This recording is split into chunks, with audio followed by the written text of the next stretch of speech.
Is this the Restoration Dojo?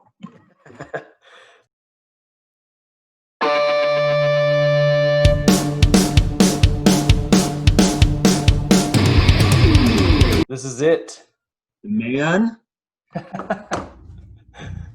Ooh.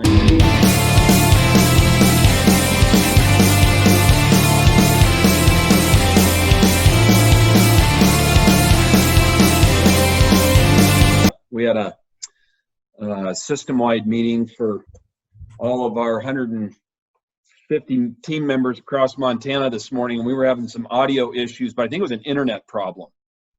So 150 team members, you're a third of the population then? It's closer to half.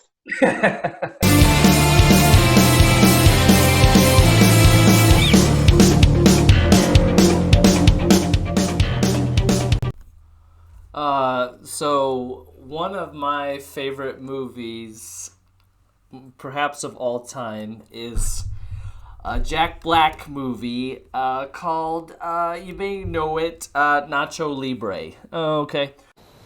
Nacho!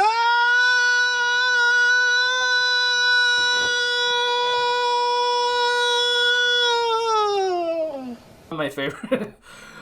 Why am I bringing this up? First, Mark Springer, president and CEO of Dayspring Restoration, also current president of the Restoration Industry Association, is on the podcast today. He's our guest. He joined us at the DYOJO Podcast to help you all shorten your dang learning curve. But I was thinking, as I was interviewing him, I believe there's a plethora of good information, whether it's Mark's manifesto that he wrote in RIA, has been covered by Clean Facts and Restoration Remediation Magazine. He's been very vocal and active in getting that in motion. The AGA, which is the Advocacy and Government Affairs Committee of the RIA, the AGA. And so on those videos that are available, many of them have been available to the public, the broader, even non-members, and a lot of them have been exclusive to members, or after they premiered, then they went to exclusive. And so a lot of great things have been coming. We had a lot of stinking momentum, and then COVID hit, and then obviously pivoted a lot of the focus for what restorers, what information and advocacy look like, and those kinds of things as we looked, the first part of 2020, and many states were having shutdowns and those kinds of things. And so, but there's a quote from Nacho Libre. He says something to the effect of, and he's, when we look beneath a man, we find his nucleus. Beneath a man, we find his nucleus. And so that's what I was trying to crack the egg, get into the yolk. So I wanted to try to peel back the layers of the onion, if you will. Get the corn out of our face, if you will. Get that corn out of my face! Get that corn out of my face! And, get to the nucleus.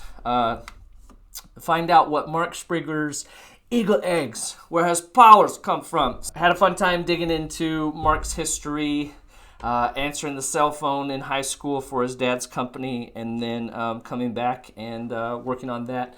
Mark, coincidentally, you guys are going to think I'm friggin' just copying Jarrett Steer all the time, because he just released his second interview with Mark Springer, and I'm only number one, so now I'm going to have to interview him 3 times. Take that, Jarrett. So, anyways, tried to cover that, the nucleus. So, Jarrett does a great job. They had a 2-parter. We've got the Intentional Restorer for this month was released December in Restoration and Remediation Magazine. Tried to do that vis-a-vis the Choose Your Own Adventure series. So had some fun writing the article, but still sharing what I believe is relevant, good information, garbage in, garbage out, answering that question, when you're a manager or an owner and you're like, how do I get my guys to stop going to the hardware store?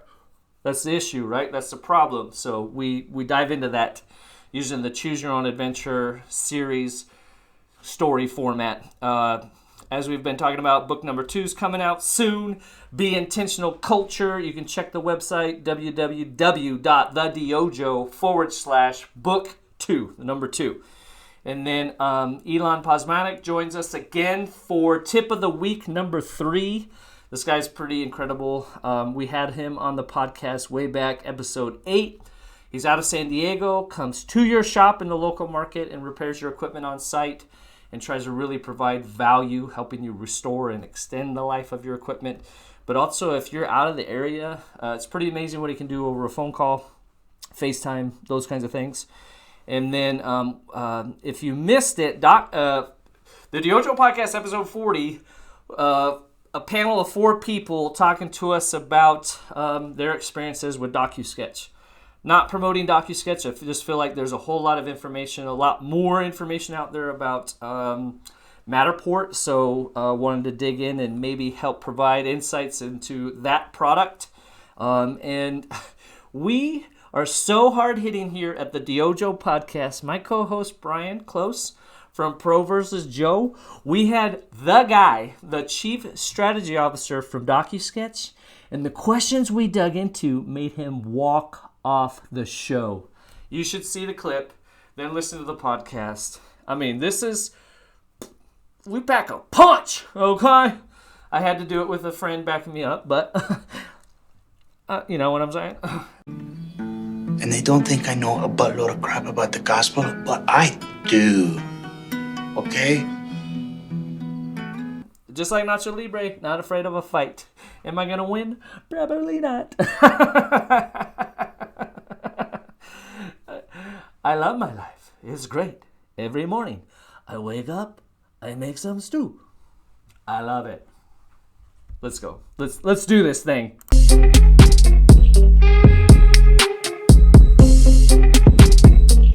Let's officially start the tape then. All right.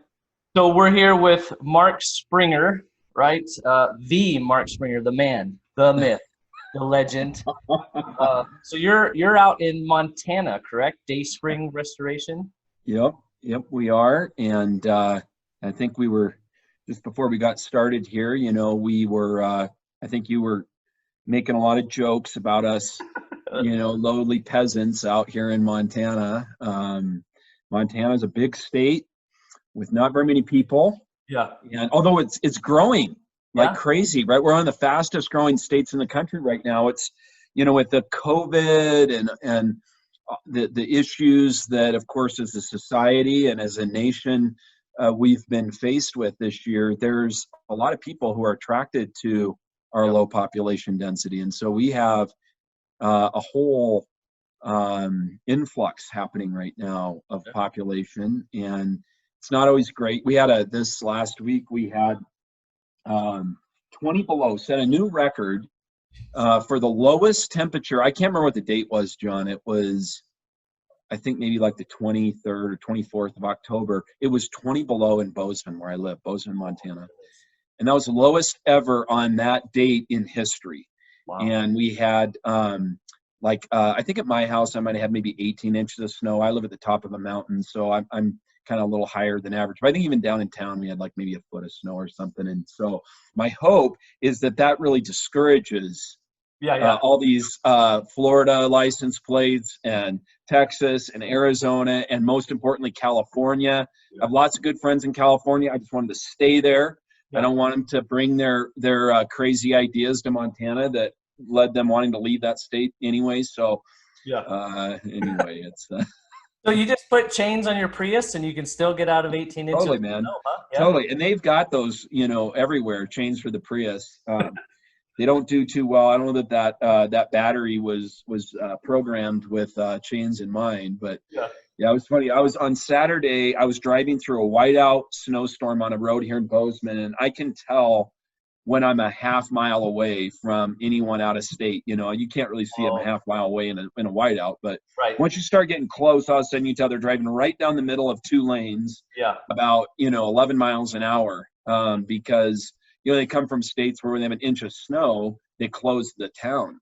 Yeah. And we've never, I can't remember, ever closing, schools or things like that from snow in Montana. I'm not saying they never have. I just can't remember it. But it would have to be a storm of epic proportions to.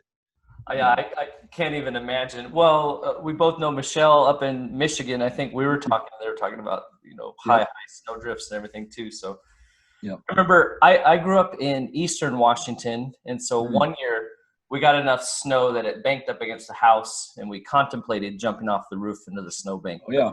It didn't last super long. So where did you grow up in Eastern Washington? So I was born in Western Washington, but we moved to Moses Lake. Okay. And Justison's. Yep. The land of JRCC. Yep. I can't remember. I went to school. I can't remember if it's a brother or a cousin of his, but oh, really? We didn't cross paths. He was a couple years ahead of me. So. Okay. Yep. Yeah. So, well, and that leads into, so when I was in high school, I had no idea property restoration, even existed. I was looking at your LinkedIn. So you've been with Dayspring since 2005, right? But you got your first WRT in 94. Is that correct? Well, so that's probably a LinkedIn flaw. Oh, I might have been in the role that I'm in now since 2005, but my dad started Dayspring Restoration in 1989. Wow. And so I grew up in the business, and it was a very different business in the late 80s, early 90s. Lots of things that, if there's a way to do it that was wrong, I'm sure we've done that. The business was, of course, very, very different. I remember Xactimate back when it would come on a disc, and it was like a DOS program, right? And you would load the discs in, and they'd like mail a price list update to you. Wow. And you'd put the floppy disk in to update the price list, and then getting, assignments for claims on our fax machines. My kids don't even know what a fax machine is. Yeah. Yep. And it was, just a different time where you think about cell phones, for example. First of all, there was in the 90s, there's no internet, and in the early 90s that was practical to use. It wasn't really till, later in the 90s that we had email that you used for correspondence with claims adjusters and so forth. But even just the cell phones. I was the only guy I knew in high school that had a cell phone. Wow. And I hated having a cell phone because that meant my dad could call me and say, hey, we've got a water loss. Whatever you're doing on a weekend, you need to drop it, and we've got a water loss to go to. Yep. So very different business, and it's been, really neat to see. It's now a third generation. Dayspring's now a third generation. Two of my daughters work in our company. Oh, cool. I've got a almost 20-year-old daughter and 18-year-old daughter who both work in the business, and I got 3 more daughters after them. So I have 5 daughters total. So major estrogen imbalance in the Springer household, but it's pretty fun because I tell them about what things were like when I was their age. It's just a very different industry. What was your dad in construction prior, or what's got him into property restoration? Yeah, so he worked we ended up in Montana. My grandparents on both my mom's side and my dad's side moved to Montana in the 50s. Okay. My grandfather was a manager of a wood products mill, a paper mill.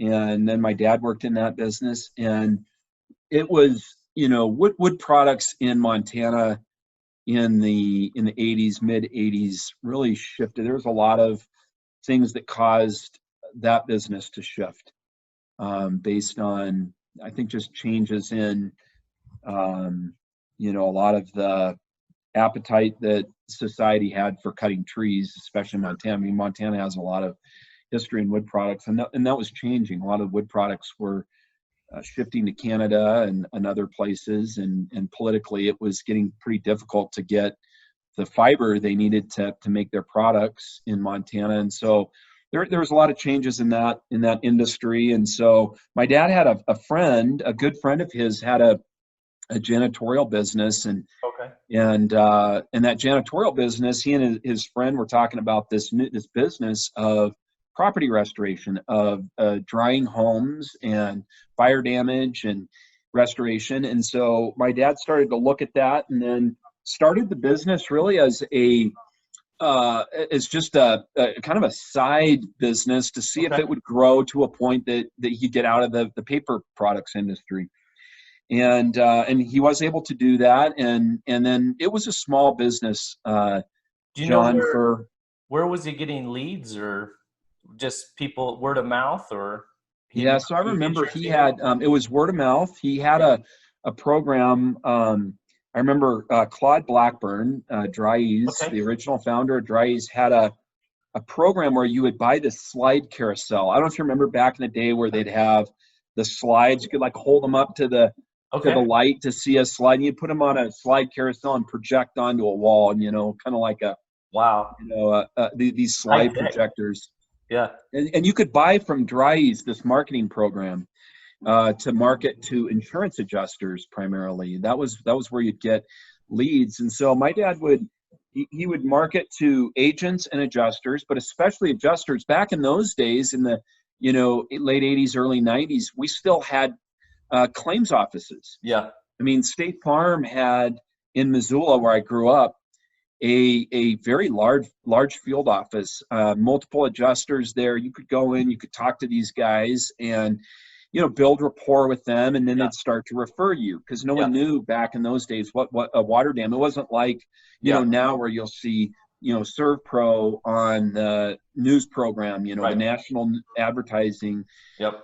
That just didn't exist then. And so it was a lot more direct to the referral source. And ultimately, that was a business model we didn't stay in actively for a long time. When I really got active with the business as far as from a leadership and management standpoint was in the late 90s. And at that point, we started to move to more of a customer direct business model. So we started advertising on billboards and on television. We had a whole advertising campaign on television where I did one campaign where I flooded my house, and then we dried it out in this like 4-part series. Wow. And a lot of people were, that was really effective because, a lot of people didn't even know that a service like disaster restoration existed. Right. And they also remembered that there's this guy that's, floods his own home and remembered it. And then I did, after that, a series where I actually burned my house. And that was a larger campaign that was like 12 parts. And so we did that. I mean, there was a place to advertise. We were there. We were on radio. We were in sports venues. We were, phone books, direct mail. I mean, if there was a place to be, we were there, and built our business direct to the consumer, which, we've always had a really cooperative and collaborative relationship with carriers, but I always felt this tension in, if you're getting your referral from the insurance carrier, that you have, this challenge in who's the end user, and are we making our decisions based on what's right for the carrier, what the adjuster's asking us for, or for the customer who's paying the premium. And so that's kind of where, in the late 90s we transitioned, and we were really blessed to be able to do that in Montana, because, if I was you're in Seattle, right? Yeah. Tacoma. Yeah. So in Seattle, we couldn't have done that. Yeah. Because it would have been too expensive. I mean, I could advertise cost effectively on the 10 o'clock news in Missoula, Montana. Whereas if I want to do that in Seattle, it would have been too expensive. We couldn't have built the business that way. Yeah. If you're a property restoration owner, manager, you're going to want to watch this video. If you're a technician out there, take some notes, because we hear all the time, or maybe this is the first time you've heard it, but your dehues need to stay upright, much like a refrigerator does, right? Low grain refrigerant dehumidifiers, right? So we hear that. Keep it upright, keep it upright, keep it upright. I'm sorry. All I heard was blah, blah, blah. I'm a dirty tramp. Maybe you're having trouble having your techs do that. Maybe you don't provide them straps like we talked about with Elon in episode 8 of the DYOJO podcast. How they're supposed to keep it upright if they don't have the straps. Anyways, why? Why do we keep it upright? Why? What's the problem? What's the problem? Well, Elon Posmonic is going to go into detail and show you exactly why. So take some notes, sit your team down. This is your training for the week. Hit it, Elon.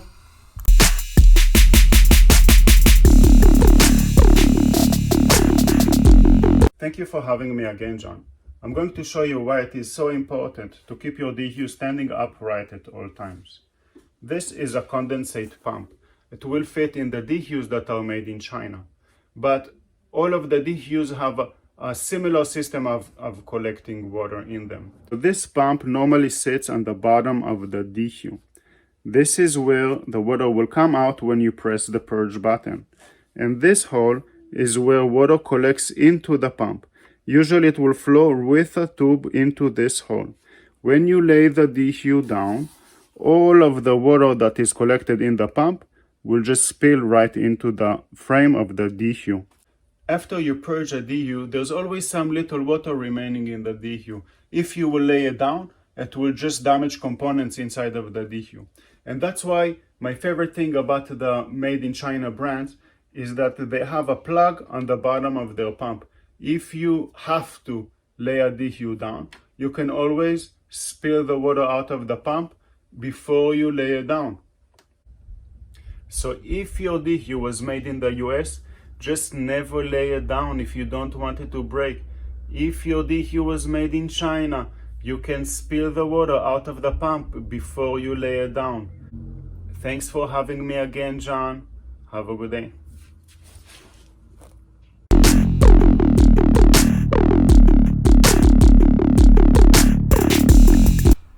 Born to repair, tip of the week, equipment, maintenance, repairs.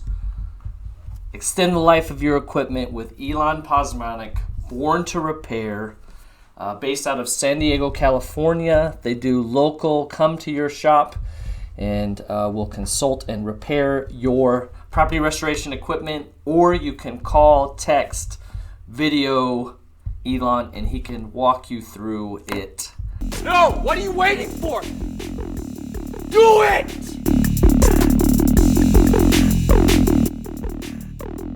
Just do it!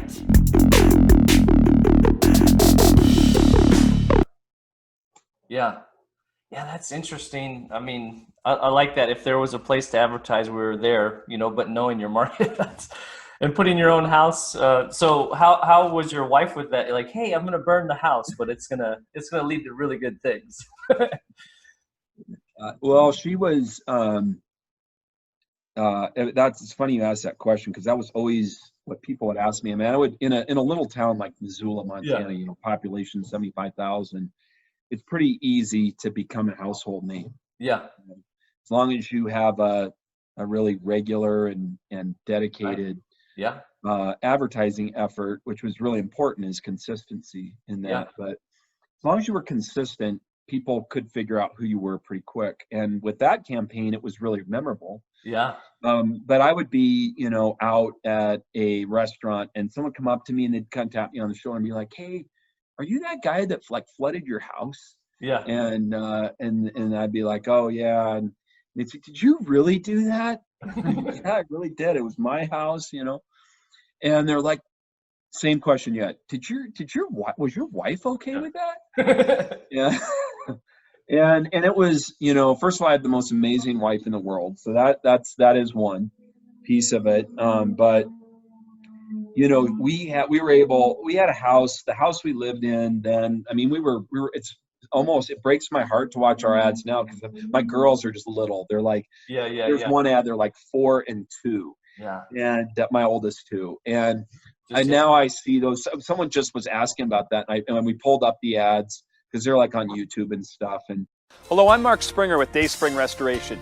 You may remember me as the guy who flooded my home. Well, I'm at it again, except this time we are partnering with the Rural Missoula Fire Department to conduct a carefully planned fire in my kitchen. The fire will be contained to the kitchen. We're working to safeguard it right now, and honestly, it needs to be remodeled anyway. The real reason we're doing this is to show you what to expect in the event of a disaster and how Dayspring Restoration makes you whole again. Call 541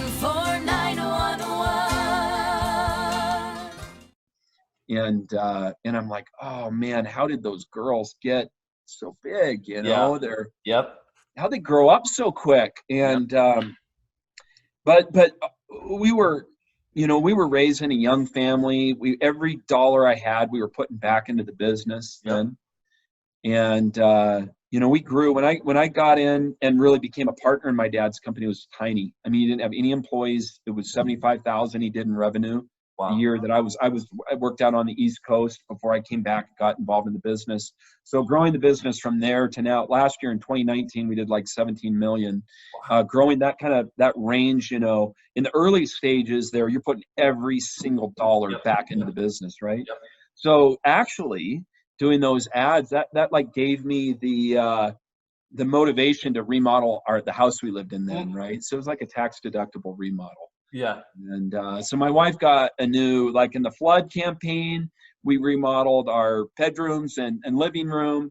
And then when we did the fire, we remodeled the kitchen and dining rooms. So, so she had, she was supportive. It was kind of like, you know that like extreme makeover show where you do it real quick. That's kind of how it was for us. I mean, we'd dry out the house, and then guys like we pre-planned everything, right? It was like, okay, demo as soon as the TV crews rolled out, we were doing demo, and we had everyone lined up to do it really quick. So we did like the kitchen remodel after the fire in like a couple weeks. I mean, it was just really fast turn after we gutted it all and then rebuilt it really fast. Yeah.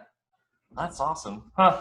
Well, so, you know, fast forward to today, are you still feeling like, as far as the marketing goes, I mean, obviously you adapt. Do you have enough, do you feel like word of mouth has carried you, and then are you adapting into, obviously you have to, the internet age and Google ads? We've adapted in a lot of different ways. I mean, there's really three kind of main buckets that we drive our leads through now.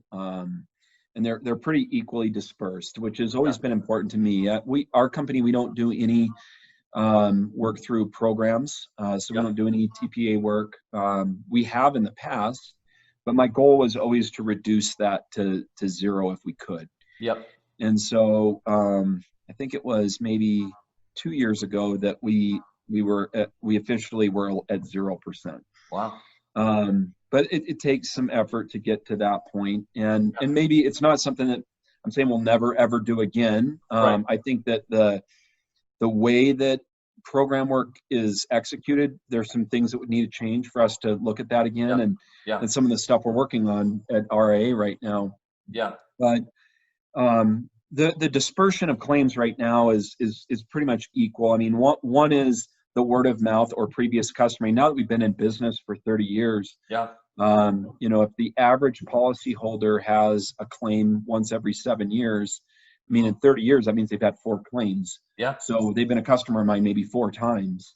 And what's interesting now is that we have folks or customers now that we've done claims for that have called us because they said, oh yeah, when, you know, 15 years ago, you guys did a restoration project in my parents' house, or my grandparents' house, or something like that. And so, being in business for, you know, multiple generations now, we do have a lot of repeat customers or word of mouth. That's about a third of the business. Another third of it is driven from online sources. So, you know, that's all of the efforts of, you know, PPC, SEO, Google Local, all of the sort of online social side.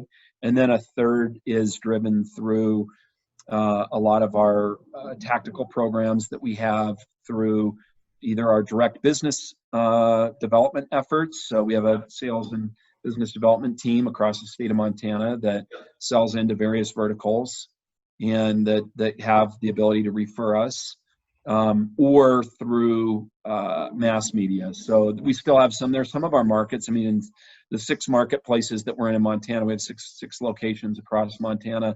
We have to go to market a little different in each of those places. I mean, it would be great for us. I would love it if we could attack every single market in the same way and scale that way. It's just not realistic. And you could probably like think of Washington. You know, if you had 6 locations in Washington, how you go to market in Seattle versus Tri-Cities versus Spokane versus Moses Lake, you can't do the same thing everywhere. So Take Butte, Montana. It's kind of an old mining town. Yeah. You've probably driven through there at some point when you were driving on I-90, if you ever drove through I-90 on Montana. But, there I still need to be in phone books, where being in a phone book in Bozeman is a waste of money. Yeah. And so we just have to adapt each market. We track where does every single lead come into our business, understand where that is, how we're getting that. Can we forecast moving forward that we're going to continue to get business there? And it's always moving and adapting and shuffling the volume to adapt to the marketplace, the consumer needs, and the competitive landscape. The competition's always changing. Yeah. So Yeah. those are really critical. We find those things to be really critical as we watch the leading indicators in the business. Yeah. Well, like we talked about, like our whole, what we're trying to accomplish, what I really like to seek out is helping people shorten their learning curve. Like you mentioned it, like a lot of lessons you learned, you made by mistakes, right? And learn, okay, I now know what's the Thomas Edison. I now know, 100 ways not to make a light bulb, right? So you mentioned, I think you said you went to the East Coast. Did you intend to not be in the business and then got sucked back in, or? That's an interesting way to put it. No pun intended, getting sucked back in. Yeah. So if you'd asked me in high school, what I want to do, it would have, standard answer, I probably said this to a lot of different people in this industry. The one thing I didn't want to do was restoration. Yep. It was a dirty business. Sure. Lots of things that you do in this business if you're working in the field that are not glamorous. Yeah. They're not the things that you dream of doing. And frankly, I mean, you know how it goes. When you're in high school, you think you know everything. Sure. And you think you're like 100 times smarter than your parents. Yeah. And I kind of really resented the fact that I had to work all the way through high school and give up weekends and whatnot. I gave up weekends. I gave up nights. A lot of things that my friends did, I didn't do. And I didn't realize at that point, really the gift that I had in learning how to work and learning about this business. And it was really when I worked in a law firm out on the East Coast in the Washington, D.C. Beltway area. I had an internship in a law firm out there right out of high school and thought I wanted to be an attorney. And I realized when I was there that I was far too entrepreneurial to be in the law profession. I mean, being an attorney is hours and hours and hours of legal research, right? Where you are only going to be paid for your time. Yeah. There is no ability to scale in a law firm. The only ways you're going to make more money in a law firm is either charging more per hour or working more hours. Yeah. And both of those have a ceiling, right? You can't make more than 24 hours in a day. And you also you're going to run into a point where you're charging as much as you possibly can, no matter how specialized you are for your time. And what I saw all these people in this firm that I worked for that were workaholics. Yeah. I mean, they'd work 80 hours a week. Yeah. And the expectation was like, you're in the office on Saturday, you're in the office on Sunday, you're not going home till 10 o'clock tonight. We got this project. And there was no way that number was ever going to expand, right? Yeah.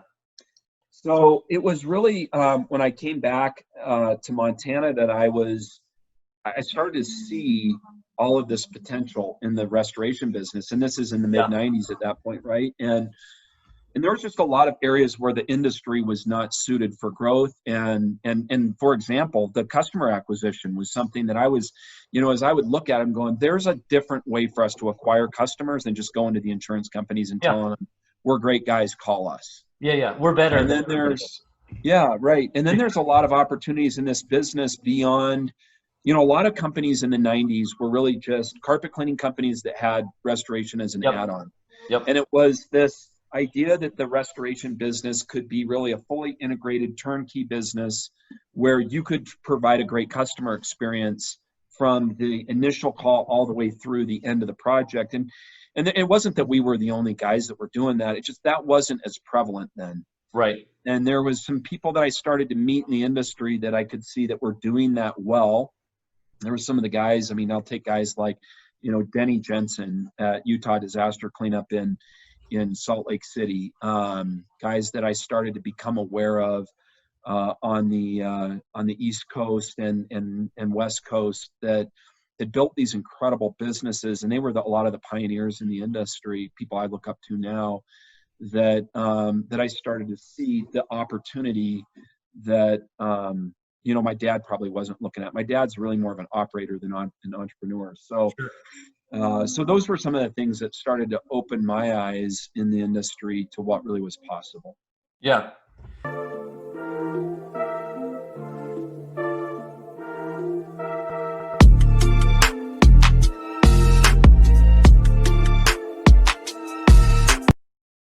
Oh no, I forgot my hat. Yeah, dang it. Should have brought you one. I didn't know this was hat required. There you go. That's perfect. You got go around. We got Brian from All American, Brandon from All American, and Adam from Tacoma Comedy Club, aka Tacoma Burger Company, aka Grit City Breakfast. Yeah. Anything else that we're missing? AKA the dopest not hat wearer around. We can eat inside as long as the inside is outside, right? With the tents. Have you guys looked into putting the tents outside? As long as it's sealed off. We should put a tent inside. Oh. Because we And don't then open the doors. What's And that? then open the door. And then open the doors. Then open it. Oh yeah. So right when you open the door, you walk into a tent. You walk out. We're like, we can get burgers over there, buy used cars over there. Yeah. Like, we and got your back door and your front door Whoa. open. You're open air. Yeah. See, that's not bad. No, we don't have we're in downtown Tacoma. We have like a tiny sidewalk. And so honestly, if we set up a tent in downtown Tacoma, people would think it was a plasma drive. They're not going to think it's a restaurant. They're like, oh, look at that outdoor methadone clinic. So, well, Adam, thank you so much for coming on. I think Brandon and I will, if you're up for it, we'll bring over some magnets for All American. All American does property restoration, repairs, water and fire damage. The DYOJO Podcast pitched in some money, and then my wife, who's a realtor, Home with Kelsey Isaacson, as well as yourself, Grit City Breakfast. So we want to feed some people, try some delicious breakfast burritos. That's not a lie. We've had them. They are very good. Have a burrito with plasma. It's going to be a good day. Yep. Pretty sure you can find methadone if you need it. Just don't tell a joke. Yeah, no jokes. And No stay off the joke. stage. No speakers. No laughing. Save the laughing for Zoom. Yeah.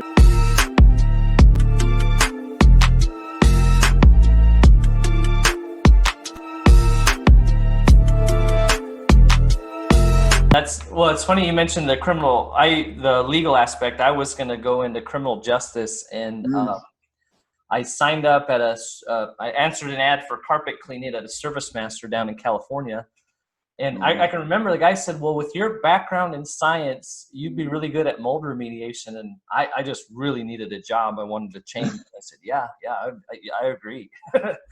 So they threw me in a suit, and then I kept getting offered, I could do my paperwork and do my job, so you could do both. And I always tell people, when we have techs in the field that hate doing paperwork, it's like, man, as you climb the ladder, it's more paperwork. It's never less paperwork. The documentation is how we get paid. And so the doors for criminal justice weren't opening, and the doors in property restoration were opening. And like you said, it's a lot of stuff that's not glamorous, but it is something new every day. There's always a new challenge. And so that's what I think got me sucked in. So as you John, say that again, what year was that?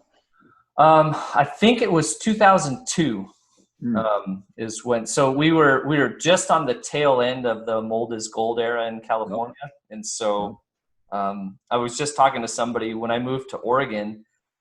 On my resume it was like assistant manager of the mold division, and they laughed at me. They're like, someone just doing mold. Yeah, right. And it was like, well, scale, right? In California, you could have specialized divisions. So. I remember going down, and I think it was in a couple different places in California that I had visited down there where that was the business. I remember one of them was 4-star Restoration in the Bay Area. They were kind of on the, I can't remember the name of the city, but they were just, I think, a little south of Oakland. Okay. Kerry Adler there had a bit, him and another guy, Bill Weber, had a business, and that was like their business. You know, they did these like specialized in large mold remediation projects. And then remember the Steamatic company in Sacramento. Okay. You know, that was like their whole business was taking contents out of moldy houses, and then they had all these big downdraft tables there where they would, you know, be air washing all the contents and having industrial hygienists come in and test those. And that was probably around there, probably around 2002, 2001, 2 or 3, somewhere in there. Yeah. And yeah, this guy from Montana, I would be going out seeing that stuff, and it was just like, whoa. I mean, that was hard to fathom. I mean, in Montana, they would, you know, a house would be full of mold, you know, they just, you know, spray it down with bleach and call it a day. I mean, it was a whole different world. Or you're just ripping it all out. Yeah. Right. So as you got into the business, then you started looking at it. Do you remember, like, again, you said if there's a place to advertise, we were there. Do you remember some early lessons that, you know, and maybe speaking to contractors that are kind of getting into the business or starting up? We see them all the time. Like, people think all the money's to be made in property restoration, right? Because insurance companies just pay hand over foot, right? You know, it's just, we're just milking the golden calf. They got to be some of the largest fiduciaries in the world by making bad money decisions. Yeah. Well, that's what, I guess that's a side note, but we've got a vote on the ballot here in Washington where basically, can they use public funds and invest them in the stock market? And so as we're looking at that as a family, my daughter's 18, like you were mentioning, it was her first time voting. So we're reading that, and I was like, well, the way I process that is they're basically allowing the government to operate like insurance companies, because everybody else invests the money. So do you want them doing that with public funds, you know? The world's legal Ponzi scheme. Yeah. Well, yeah. And then in the real estate and whatnot too, we've seen that have negative effects. So what, you know, as you got into the business, do you remember some of the 1 or 2 of the key lessons that stuck in that first, I guess that would be Mark Restoration 2.0, right? Because 1.0 is high school. And so you came back to the business, and as you were engaging in it, what are some of those early lessons for people kind of getting started out or pivoting into insurance work? Yeah, that's an interesting question, because things are so different now. Yeah. You know, and I think of how important timing is in anyone's career. And you talk about the time you were looking at criminal justice, and then at that point they thought your science background would help, which is interesting. But I think about how in that to, you know, entice you. Tell me on it. Yeah. It's kind of like, let's flatter this guy and tell him he's a scientist. So it's interesting, you know, in anyone's journey, how important timing is. I mean, I know for me, if I were, you know, 18 years old and, you know, right out of high school, and then I went out and I worked on the East Coast, and I came back to Montana, and I were 20 years old today, you know, it would have been a very, very different journey. And so timing is always really important. So what at 20 years old for me in, you know, the late 90s, what worked then, it would be different now. So there's some things I think, though, that are critical no matter what the timing looks like around you. And so, you know, a couple of things I would just say that I think are really important no matter what you're doing, and no matter what business you're in. And it doesn't matter if you're in property restoration in 1995, 2015, 2035, wherever that is, there's some things that are universal. The first one I would say is having a plan. When I came into my dad's business, he didn't have any sort of business or marketing plan. And from a capitalization standpoint, you know, he really didn't have any capital there either. And so when I talked to him about it, we really agreed that we needed to have a plan for how we were going to grow the business. And this has been a consistent thing for me over the course of my, now 25 plus year career in this industry is having a plan, having a strategic plan that guides our decision-making process, and that we're able to revisit and adjust as we move forward in the business. So, there's a statement that has always resonated with me, and that is that, an imperfect plan today is better than a perfect plan tomorrow. And I think that a lot of times entrepreneurs can be misguided by looking for the perfect plan, the perfect process, the perfect estimate, the perfect advertising, the perfect employee, and having a plan, being able to develop a plan and then execute according to that plan, revisit that plan, and adjust according to the dynamics that you're experiencing in the marketplace is really critical. And doing that with consistency.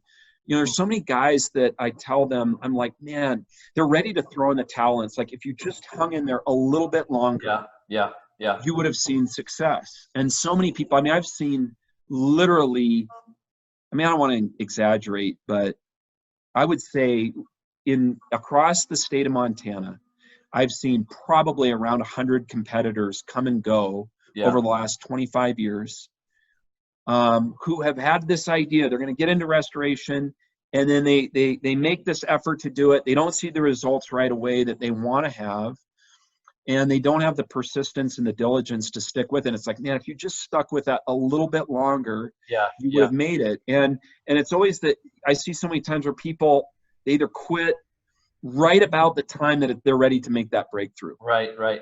And so if you have a plan, you need to be able to have the determination and the capitalization to make it through that difficult time, because there is nothing that you can tell anyone that can prepare them for how hard it's going to be to build a business. It's brutally difficult. There's so many things that are stacked against you to be able to get success. But anyone can have success, even if they don't have a brilliant idea or the most amount of money, if they can be determined and stick to a plan. So for our organization, this is one theme I can look at over 20 plus years to say that we did well. And that was, we never had the best. We had good advertising and it was really unique and stuff, but it was never the best. We had great people, but they maybe weren't always the best, most brilliant or talented people in an area. But we always had great people. We always had really, really good people that we could equip. We never had the best maybe process, but we had a great, good process. But we stuck to it over time. And a lot of times I think people will engage with a strategic planning process, for example, and then they forget about it. And they don't revisit that. They come up with a plan and it sits on a shelf. And they really don't look at it for a period of time. They come back and they start with a whole new plan and redo everything. Our team, our leadership group, we meet every single quarter for our strategic planning process, and we revisit what in the business is working, and then we change. If we need to make an adjustment, we make the adjustment.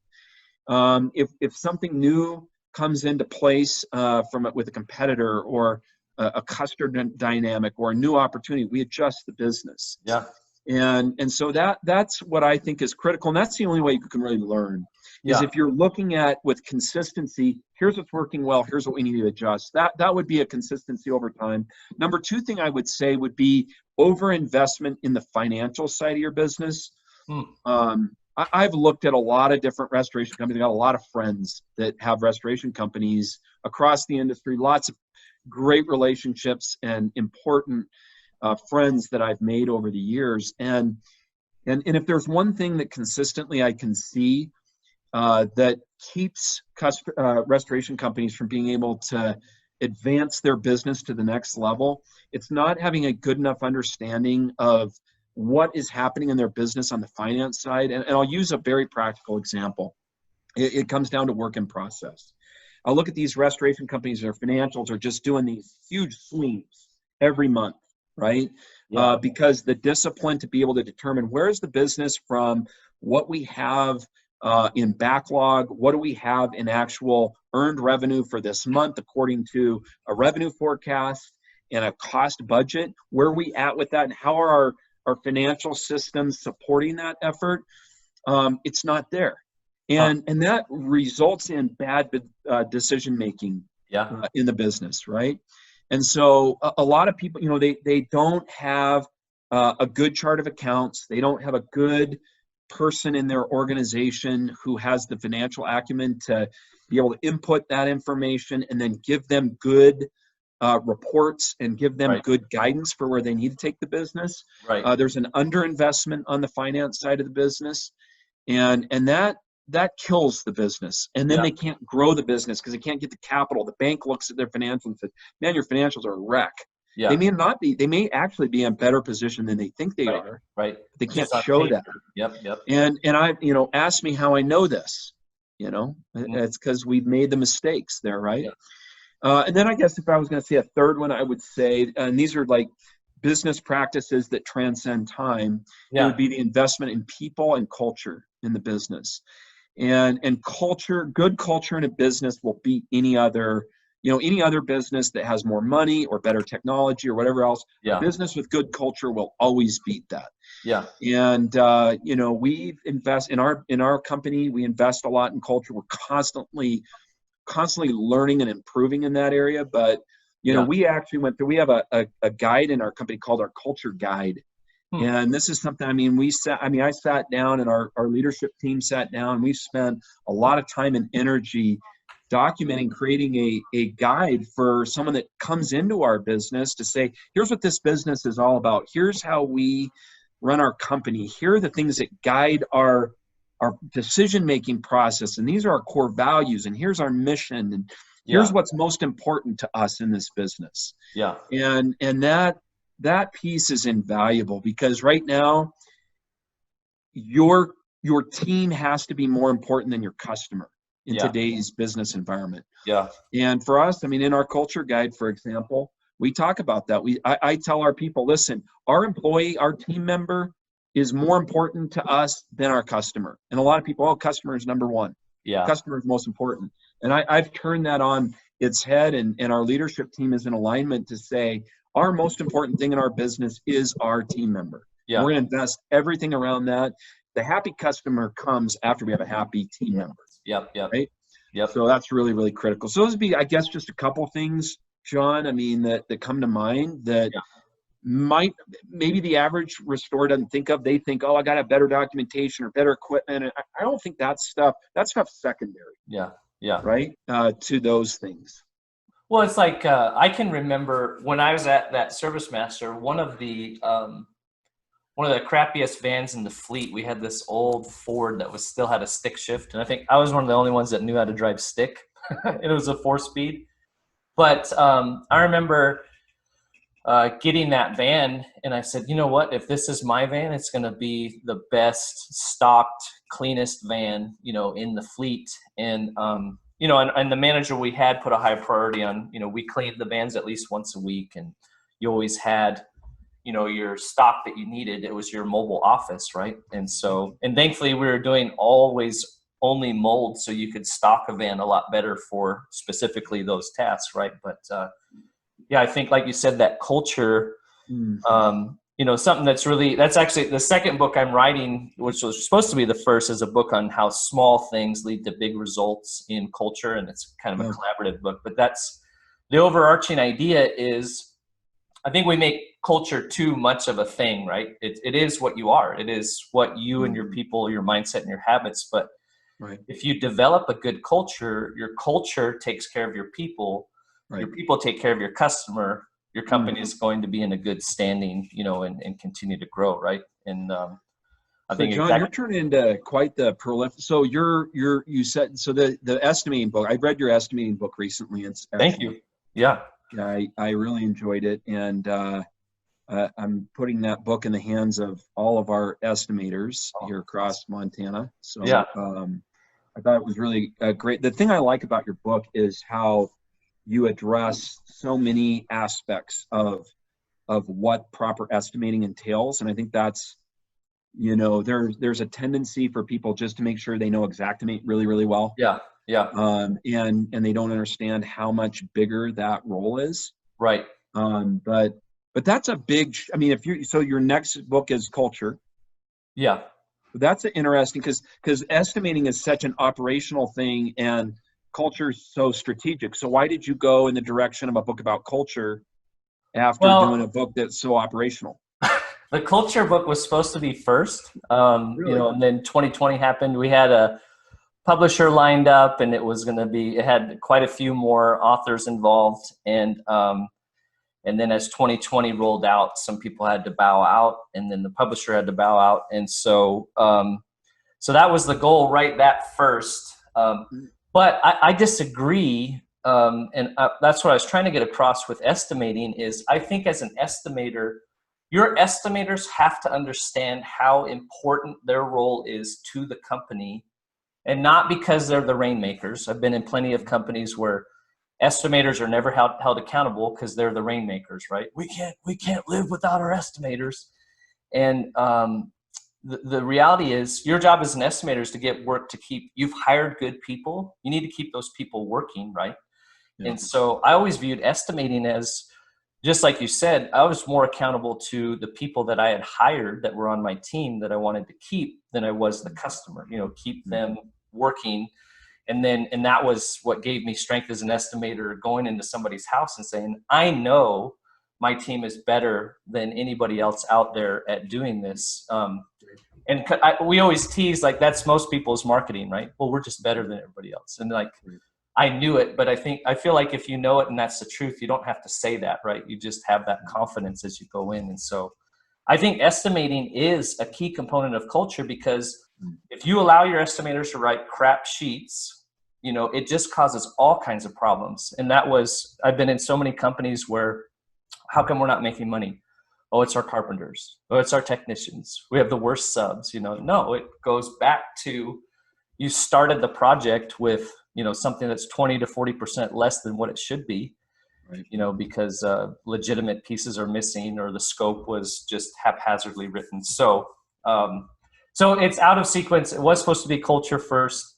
And I was more to try to dip my toe. And I thought it would be easier to write a book with other people and then promote it. And it turned out, that's very, very difficult. So, it's the ultimate in cat herding. Yep. Here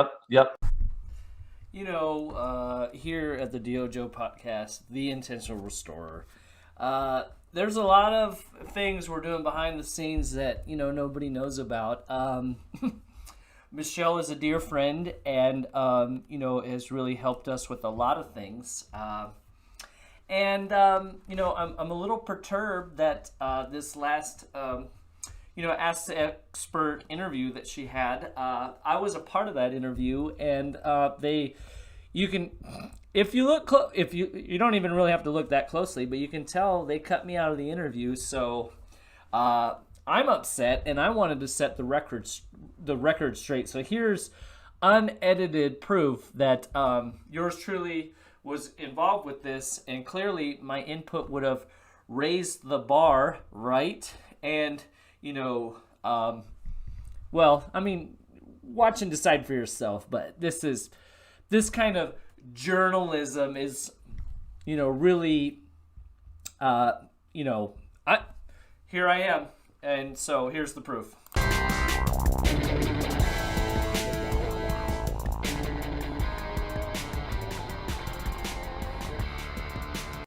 Hi, everyone. Thank you for checking out this Ask the Expert video on rnrmagonline.com. Today, I am excited to be joined by John Downey, who is the Executive Director of CIRI, which is the Cleaning Industry Research Institute, and he is also the President of Cleaning Science Publishing. Hey, John, do you remember me? Remember when we talked on the DYOJO podcast? I'll do my best. Okay, I guess that's all we can ask. He was previously the editor and publisher of the IICRC Journal, and he also owns Downey's Carpet Care, and he has for about the last 15 years. So he has a lot of vast experience in the restoration and cleaning industries. Well, Michelle, you were on the DYOJO podcast, but do you remember when John was on the DYOJO podcast? Do you remember me? Okay. So we can do any edits or anything that need to happen.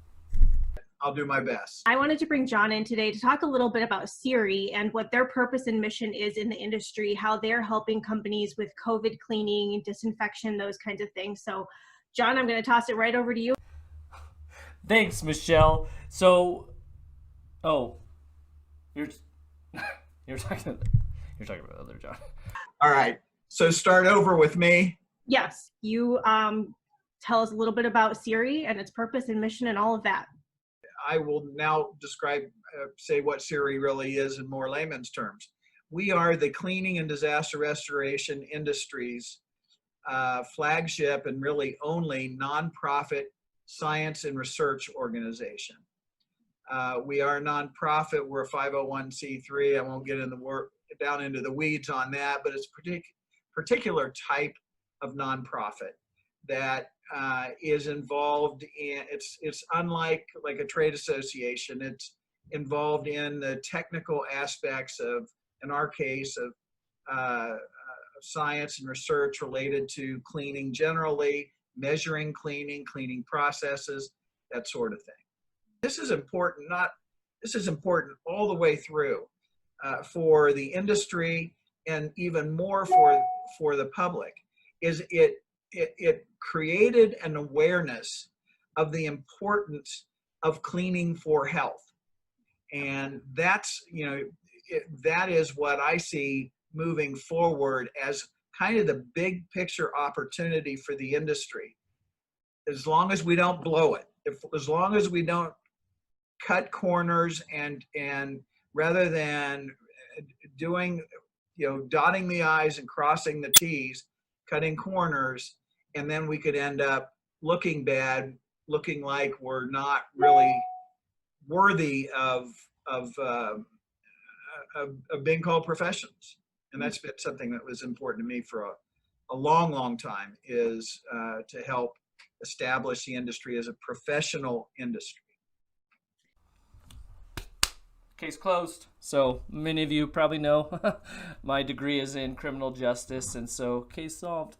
Put that to work, right? That $35,000 well spent. So I got my eye on you, Michelle, and John. Actually, yeah. So great interview. Could have been greater. No, no, nothing to add, nothing to take away. If you haven't heard or read or listened to John Downey, please do yourself a favor, check out Siri, do a Google search on John Downey and the many, many articles and resources he's put out there for the restoration industry. And obviously, our audience should be well familiar with Michelle Blevins and all the work they're doing at Restoration Remediation Magazine to get lots and lots of resources into your faces. So thank you for allowing us to use the clip and have a little bit of fun with it. Hopefully it inspires you to go watch the whole Ask the Expert with John Downey and others that Michelle's gotten on, talking about various insights for people in the industry, help you shorten your dang learning curve. It relates to us, the cleaning and restoration industry, what we've learned about how to properly clean, disinfect, protect people. A lot of it, a whole lot of it, most important stuff is preventative cleaning, as opposed to, once you have an outbreak, the horse is largely out of the barn. So bringing them back is much more difficult than keeping things orderly but ahead of time.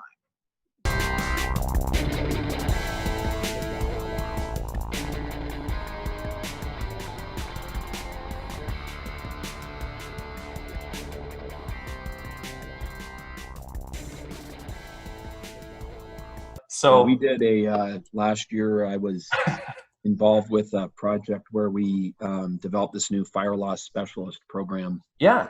With RIA, and it's absolutely fantastic. It's like the first fire program that's geared toward the estimator project manager level. Sure.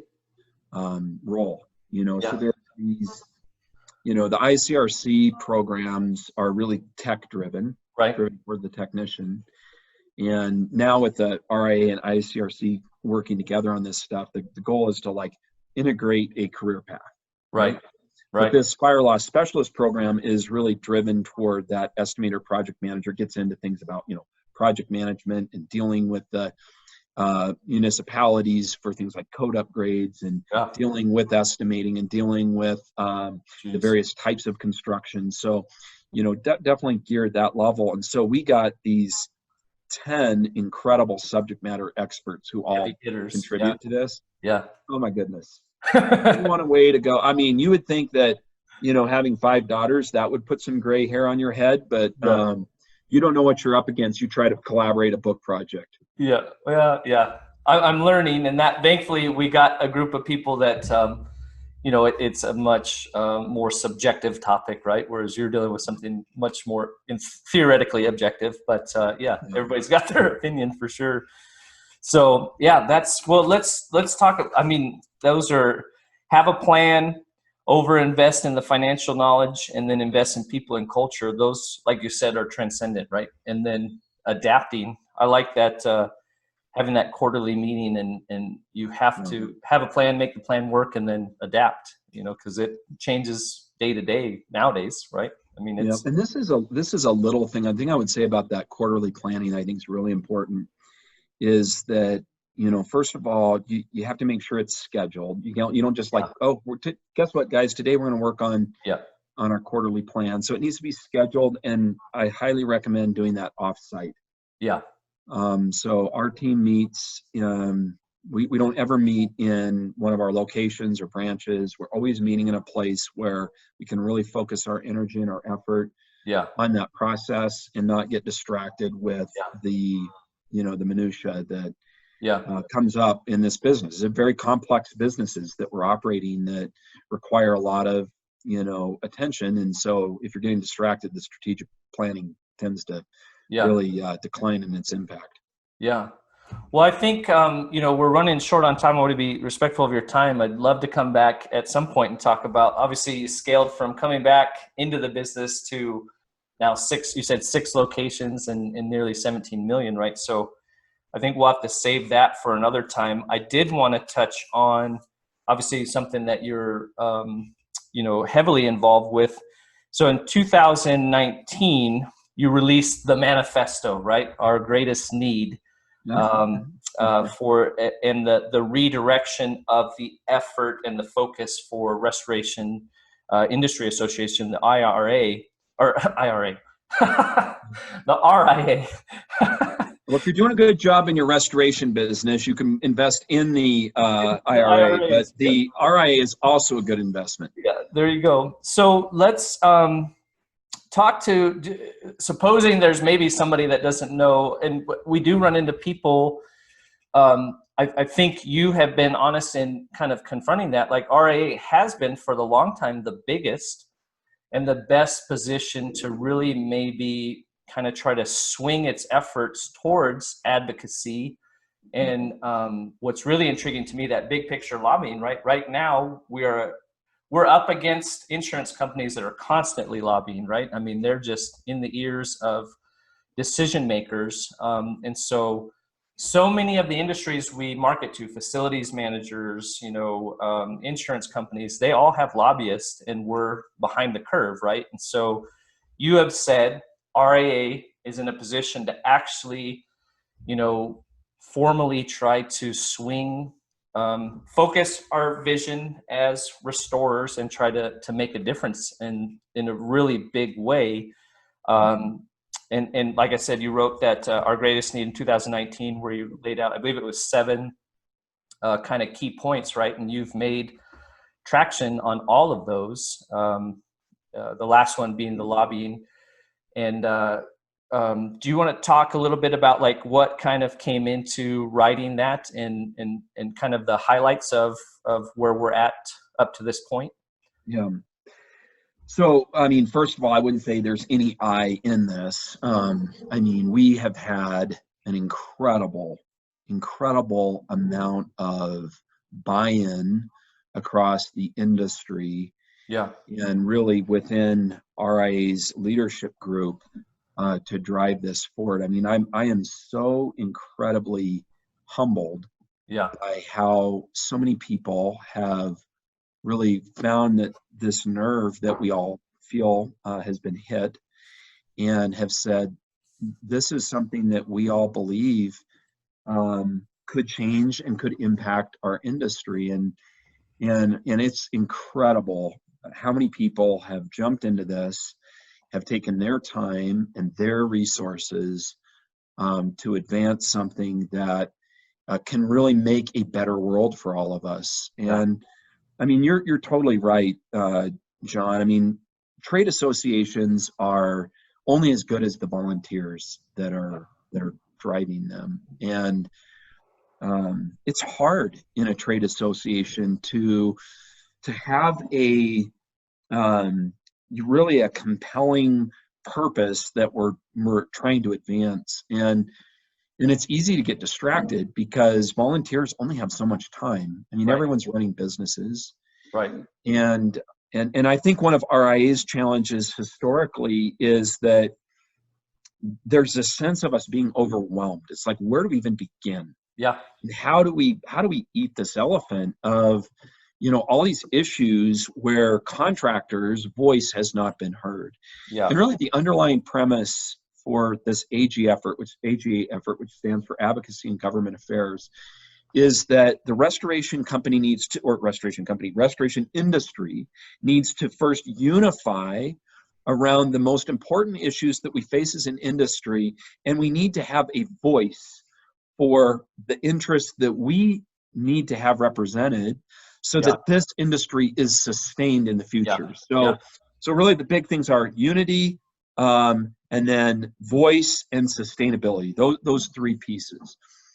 And what we've seen is just incredible traction around identifying these important issues that affect us in this larger ecosystem, and biting this elephant and attacking it one bite at a time. And before we even get to the issue of lobbying and this huge, what seems to be almost enormous goal of having voice in at the federal level and at the state level and even down to the local level, is really us being able to address some of these areas where our voice has been non-existent, or it's been so fragmented that we can't deal with it in a way that can actually impact change. And so first of all, it was in the estimating platforms, and then second of all, in the area of the third-party consultants, and then now where we're stepping into is in the area of third-party administrators. So there's so much what I call low-hanging fruit there, where we as the property restoration industry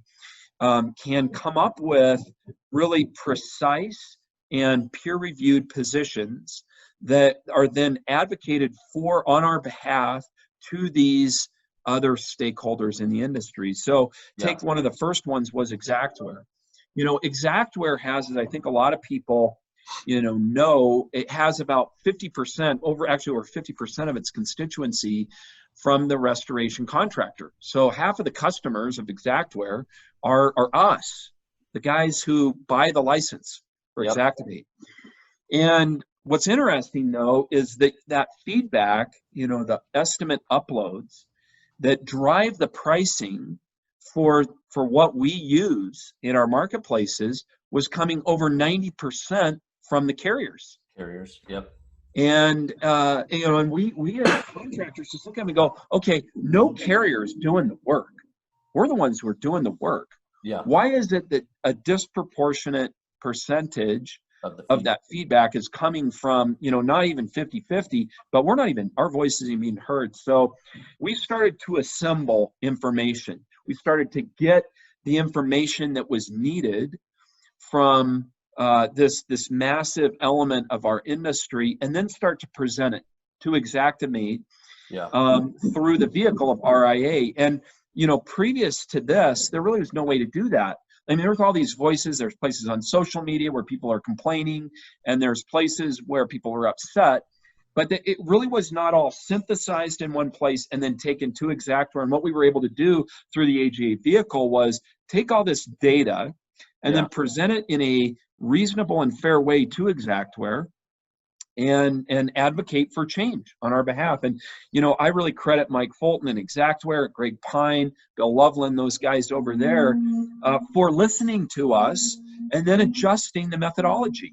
And this is going to take a long time. We're not going to see this all change overnight, but the problem didn't develop overnight. But we've now created a place where the contractor voice can be heard.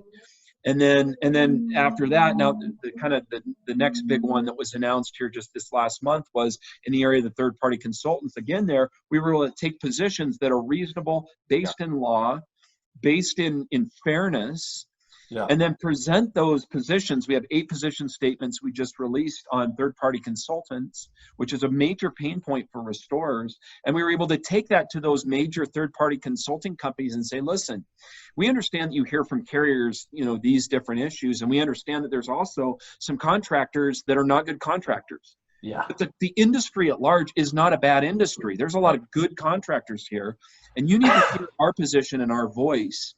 And they were able to change, again, their policy. And these are the first times now that these things are changing. The area of third-party administrators, you know, we took and we assembled a survey from 950 restoration contractors about their experience in working with TPAs. And then now we have our restoration advocate, Ed Cross. You've probably seen his stuff out in the industry. Ed is a gift to this industry. And we have a guy here, RI has a guy that's going even to people, I mean, people who are not RI members are even benefiting now. Because the third-party administrators, they weren't hearing from the industry at large. Now, for the first time, they're hearing from the industry at large. And not that every, you know, again, my company doesn't do TPA work, but I know how that impacts this industry. And by having a voice and having credible positions that are being advocated for by our advocate, not by a restoration company who's worried I'm going to get blackballed or I'm going to get hassled if I try to make this case. As an industry, we're doing that now. And that's the first time this stuff started to happen. And I'm so amazed at how this whole industry is just pulled together around this concept. And people have spent thousands of hours of volunteer time to develop these statements and then advance them. It's an incredible time to be in this industry and to see what's starting to happen. Well, and realizing we're playing from behind, right? So, but there's, just like you said, have a plan. I think that's something that shows through in almost everything you touch. Have a plan and then adapt the plan. Because you guys were rolling ahead full steam. There was a lot of excitement around the physical conference that was going to be in Louisiana, right? We were getting ready to book our tickets, and then COVID hit, and then it was like Louisiana was still open. You're trying to keep it open, and then so having to reschedule, pivot, hold some of those conversations. But I mean, that's the most encouraging has been, you brought the big people to the table for the conversation, right? We're having conversations that haven't been had, and then the rollout from that. So people that aren't aware, restorationindustry.org, right? That's right. Is the website. Take a peek at, like you said, a lot is happening that's benefiting everyone.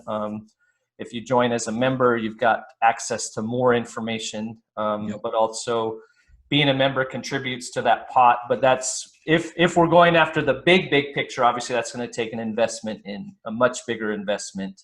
So people need to be aware about that and research that. So we'll have to have a follow-up conversation, talk about how you've scaled the business, and then a lot more about RIA. But it has been very, very encouraging to see, RA make that pivot, because I think, for a long time it's been there, right? I think people can say it's been there and it's had value, but now it's maybe hitting where it's real, so kudos. There's a lot of people that were frustrated. I mean, I was one of them. It's why I got involved with what I've gotten involved with within RIA, is that, a lot of people felt that RIA was not representing their interest. And I'm the first guy to agree with that. But the only way we change this is not by complaining and griping about that. We change this by rolling up our sleeves, getting involved and being part of the solution. And that's what so many people are doing. It's so encouraging. And John, I appreciate you having me on and your support to this. I mean, there's a lot of places that good stuff is happening. RA is one of them. Yeah. And, we need at this point unity in the industry. We need collaboration in the industry. And that's how we can improve the sustainability in the future of this industry. Well, and like you've shown with AGA and even with the FLS, like people don't have to give up their opinions, right? But you do have to have a little bit of the bigger picture. What totally are we gaining ground on? So thank you so much, Mark, for taking the time. I know you're a busy man, and thank you for the shout out for the book. And please let us know at the DYOJO how we can help spread the word and those kinds of things. So. No, thanks for your support, and I'm happy to talk more whenever it's good for you. Okay, awesome. Well, thank you, Mark. Thank you so much. All right.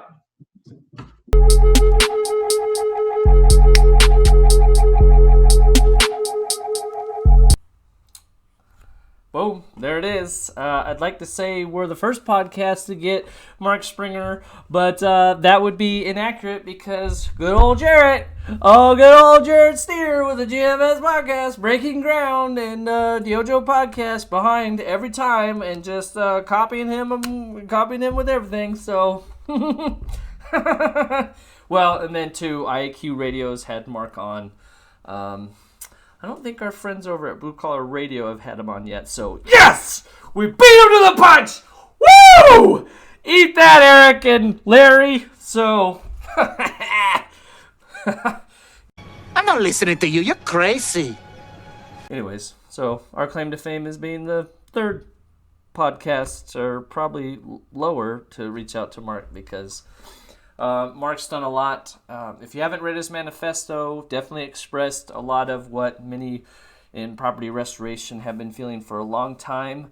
And that's a culmination of a lot of people's efforts. And I genuinely think, RIA is in a unique position to hopefully gather that, continue the momentum they've been building, and see what we can do. I think like we touched on, the big ticket, the long vision, the big, hairy, audacious goal, the BHAG would be getting lobbyists. That's going to take a lot more effort and a lot more money. But so many of the industries that we market to and are a part of have that aspect, and we are behind desperately. And when you are a man, sometimes you wear stretchy pants in your room. It's for fun. So, I think that's big picture stuff. And I think I would definitely encourage people to try to see that bigger picture. And, a lot of people have expressed in the past doubts about RIA. And even, Mark maybe addressed some of that too. And I think you can track the momentum and see where that's going. So we're fighting the giants, right? We're fighting Ramesses. I think there's so many. Okay, so if you take Ramesses and Nacho Libre as like the insurance companies, then you can really identify. It's a story about the underdog, right? And so he's got to combine with the teammate, fight. Did you not tell them they were the Lord's chips? There's so many great one-liners in there and quotes. And so, anyways. Aren't you tired of getting dirt kicked in your face? I am. Don't you want a little taste of the glory? See what it tastes like.